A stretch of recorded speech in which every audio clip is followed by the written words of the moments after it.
누가복음 14장 7절부터 11절 함께 읽습니다. 청함을 받은 사람들이 높은 자리 택함을 보시고 그들에게 비유로 말씀하여 이르시되 내가 누구에게나 잔치 자리에 청함을 받았을 때에 높은 자리에 앉지 말라. 그렇지 않으면 너보다 더 높은 사람이 청함을 받은 겨우에 너와 그를 청한 자가 와서 너더러 이 사람에게 자리를 내주라 하리니 그때 내가 부끄러워 끝자리로 가게 되리라. 청함을 받았을 때 차라리 가서 끝자리에 앉으라. 그러면 너를 청한 자가 와서 너더러 버시어 올라 앉으라 하리니 그때야 함께 앉은 모든 사람 앞에서 영광이 있으리라. 무릇 자기를 높이는 자는 낮아지고 자기를 낮추는 자는 높아지리라. 아멘. 자, 여러분, 세상을 사는 게 만만치가 않죠. 세상은 힘들죠. 또 세상이 여러분 참 천국 같습니까? 잔치자리 같습니까? 아니면 천국 아닌 것 같습니까? 아닌 것 같죠. 제가 보기에도 그렇습니다. 여러분, 높아지려고 하는 게 잘못된 걸까요?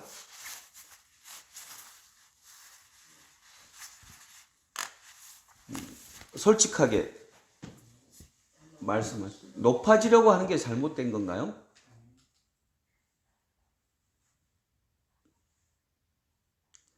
잘못 아니겠죠. 세상의 도덕으로는. 그러나 높아지려고 하는 것은 잘못된 것이라고도 볼 수 있습니다. 그럼 안 높아지려고 해야 되냐? 그런 것이 아니라 이게 높아지려고 하는 건 잘못 아닙니다. 그러나 높아지려고 하는 것이 1차 욕망인 것은 잘못될 수 있습니다. 왜일까요? 예수님은 마치 연금술사와 같습니다. 부처님의 제자들은 지성인이었습니다. 굉장히 높은 사람들이었습니다. 그러나 예수님의 제자들과 예수님의 뒤를 따르는 사람들은 한결같이 비루하고 천한 낮은 사람들이었습니다. 주님은 그 사람들을 제자들로 쓰셨고 주님은 그들을 이 세상에 빛나는 사람으로 만들어 놓아 주셨습니다. 그래서 주님은 돌을 금으로 바꾸는 연금술사와 같은 정말 기적은 바로 그것이 기적입니다. 기적을 베푸는 사람들이었다라고 하는 거죠. 여러분, 높은 사람, 부자, 부유한 사람, 힘이 있는 사람에 비해서 가난하고 평범한 보통 사람들이 가지고 있는 장점이 뭘까요?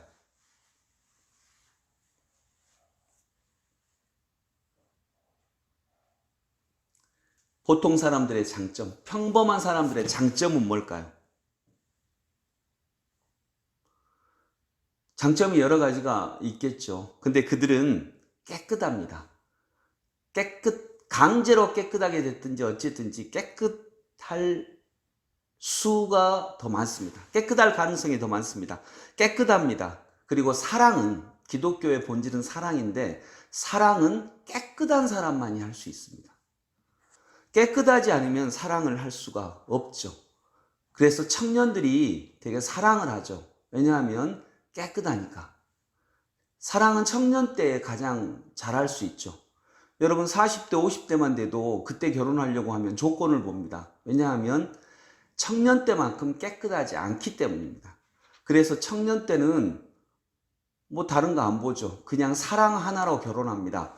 그것이 결혼의 본질이기 때문입니다. 그래서 청년 때는 본질에 더 가까워집니다. 가난한 사람은, 힘이 없는 사람은, 그야말로 평범한 사람은 깨끗하기 때문에 사랑하기가 더 쉽습니다. 이것이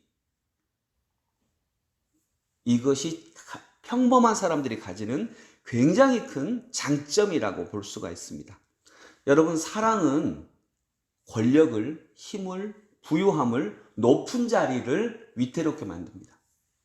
내가 정말 사랑을 하고자 하는 사람은 사랑을 추구하는 한 돈을 모으기가 어렵습니다. 사랑을 추구하는 한 높은 자리에 올라가기가 어렵습니다. 그렇겠죠. 사랑을 추구하는 한, 진짜 사랑을 추구하는 한, 내 남편이 될 사람은, 내 아내가 될 사람은 열쇠 2개는 갖고 와야 돼.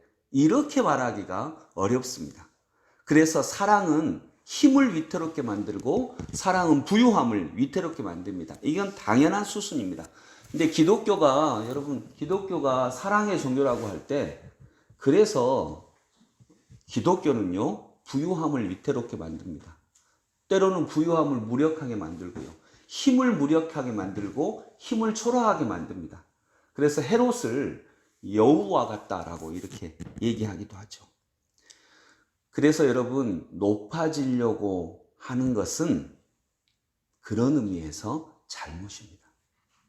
높아지려고만 할 때에 우리는 보통 사람들이 가지고 있는 거의 유일한 장점을 잃어버리기 때문입니다. 기독교의 본질을 잃어버립니다. 오늘은 높아지려고 하는 것에 대해서 주님이 하시는 말씀이죠.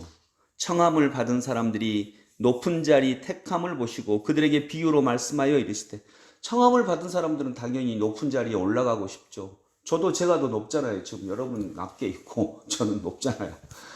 높은 자리에 가고 싶죠.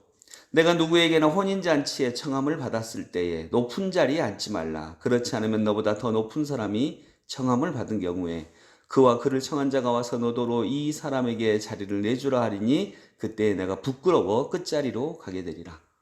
자, 문제는 뭐냐면 우리가 초청받은 자리가 혼인잔치라는 거예요. 혼인잔치의 자리예요. 혼인잔치의 자리는 중심이 되는 자가 따로 있고요. 그리고 그곳에서는 축복하고 축하하고 감사하는 자리예요. 서로 높아지려고 하는 자리가 아니라는 거죠. 인생은 투표로 무엇을 뽑는 자리가 아니라 주님은 혼인잔치라고 비유하십니다. 축복하고 감사하고 기뻐하고 즐거워하고 이 자리가 인생입니다. 삶이란 정말 이렇게 구성이 되어 있다는 거죠. 그런데 높아지려고 할 때, 혼인잔치에 가서 특별히 높아지려고 할 때 잘못이라는 거죠. 인생은 우리가 평범한 사람이 높아지려고 할 때 우리는 익어갈 수가 없습니다. 우리라고, 나라고 하는 열매가 익어지지 않습니다. 여러분, 익은 열매는 어떻게 되나요? 떨어집니다. 이건 자연의 법칙입니다. 익은 열매는 자연스럽게 떨어집니다. 그리고 다른 이에게 먹히죠. 먹힌다는 얘기가 죽는다라고 생각하지 마세요. 익은 열매는 혼인잔치 자리에 가서 축복할 사람에게 마음껏 축복해 줍니다. 축복한다고, 감사하다고, 축하한다고 마음껏 축복을 해줍니다. 이게 익은 열매가 하는 일입니다. 그리고 이게 먹히는 것입니다. 익지 않은 것은 반드시 나무에 달려 있어야 합니다. 익지 않은 열매는 반드시 나무를 떠나서는 안 됩니다. 나무의 높은 자리에 달려 있어야 합니다. 예수님은 나무에서 떨어지셨죠. 그리고 구원자가 되셨고 우리 모두의 사랑이 되셨습니다. 성숙해지면 떨어집니다. 익으면 떨어집니다. 떨어진다라고 하는 건 뭘까요? 자유를 얻게 되었다는 것입니다. 높은 자리를 내놓는 대신에 자유를 얻게 됐습니다. 높아지지 않아도 축복할 수 있고 내가 있는 그 자리에서 누릴 수 있고 높은 자리에서 누리는 사랑받음을 누리기보다 사랑함으로 말미암아 내 속에서 피어나는 내 속사람이 익어가는 사랑을, 기쁨을 얻게 되었다는 것입니다. 평범한 사람들은 이걸 추구해야 합니다. 왜냐하면 모두 다 높아질 수 없기 때문입니다. 그런데 이런 사람 사랑의 기쁨을 잃어버린 것, 특히 평범한 사람들이 이런 사람 사랑의 기쁨을 잃어버리고 높은 자리를 추구하게 되면서 세상은 더 나빠지게 됐습니다. 그래서 세상이 나빠지게 되었다. 이것은 우리의 책임이라고 고백해야 합니다. 우리 그리스도인의 책임이라고 고백해야 됩니다. 그래야 우리와 세상이 더 좋아집니다. 그리고 우리가 익어갈 수 있습니다. 저는 그 날기새 설교를 하시는 김동호 목사님을 굉장히 존경합니다. 그런 분 정말 없죠. 그분은 설교도 잘하시고요. 삶도 너무나 아름다우십니다. 그래서 어떤 분이 저한테 왜 김동호 목사님 같이 그렇게 설교 못해요? 라고 하면 그분은 우리나라에서 제가 볼 때 1등으로 설교 잘하는 분인데 그렇게 저한테 요구하면 무리한 요구일까요? 안 무리한 요구일까요? 예, 무리한 요구죠. 그런 것까지 저한테 요구하시면 안 됩니다. 근데 제가 김동호 목사님 너무나 존경하는데 김동호 목사님에게 아쉬운 한 가지가 있습니다. 제 관점으로 뭐냐면 김동호 목사님은 너희들 높아져라. 그리고 어려운 사람들을 돌봐라. 이거예요. 이런 사상이 굉장히 크신 분입니다. 그게 잘못됐다고 얘기하면 안 될 것 같아요. 그러나 아쉬운 점은 분명히 있습니다. 그러면 높아지지도 않은 사람에 대해서는 어떻게 하지라고 하는 갈등이 생깁니다. 물론 그 목사님의 말씀에는 그것만 얘기하는 거 아닙니다. 그러면 김동호 목사님이 높아지지 않은 사람은 그냥 버리냐? 그런 분 아닙니다. 그러나 그분이 강조하는 면에 있어서 그 점이 조금 아쉽다는 것이지 그분이 얘기하는 것 중에 그러한 진리가 없다라고 하는 건 아니에요. 그러나 아쉬운 점은 아쉬운 점이에요. 여러분, 그래서 우리 보통 사람들은 굉장히 큰 장점을 가지고 있습니다. 깨끗합니다. 깨끗하기가 쉽습니다. 그래서 사랑의 본질에 그만큼 다가가기가 쉬워요. 그런데 우리가 높아지려고 할 때 우리도 나빠지지만 우리도 달려 있어야 돼요. 계속 높은 자리에 달려 있어야 돼요. 그래서 바람이 불면 흔들리고 아프고 또 높아지면 높아질수록 여러분 추워지는 거 알죠? 눈만 가득 쌓여 있습니다. 근데 익어가면 떨어집니다. 익은 나무는 떨어집니다. 그리고 다른 기쁨을 누리게 되는 거죠. 그래서 세상이 잘못된 것은 어쩌면 그런 면에서는 우리 책임입니다.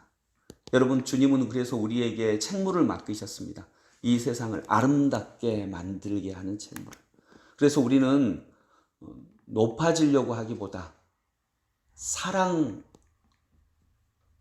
사랑에 익어가는 삶, 사랑 때문에 익어가는 삶으로 인해서 정말 우리가 돌 같은 우리들이 금 같은 사람이 되는 이런 연금술사와 같은 예수 그리스도의 사랑, 기적과 같은 일이 일어날 수 있기를 원합니다. 그리고 그러했을 때 우리는 세상을 아름답게 만들 수 있습니다.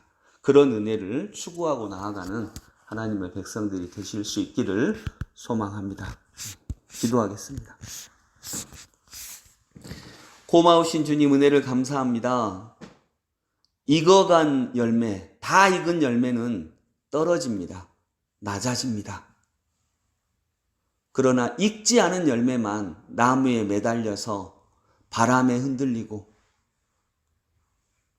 폭풍 후에 흔들리고 그 과정을 통해 익어갑니다. 아직 덜 익었다는 것은 나무에 달려 있다는 것입니다. 십자가에 달려 있다는 것입니다. 십자가의 고통을 느낀다는 것입니다. 그러나 다 익은 열매는 떨어져서 평안함과 축복과 은혜 안에 있음을 믿습니다. 하나님, 사랑은 힘과 높은 자리와 부유함을 위태롭게 만듭니다. 오늘도 저희들 보통의 사람들, 사랑의 사람이 되어서 진짜 사랑을 알아서 이 세상이 추구하는 높은 자리, 부유함, 권력의 자리를 흔들게 만들고 위태롭게 만드는 하나님의 백성이 되게 하여 주옵소서. 예수님의 이름으로 기도드립니다. 아멘.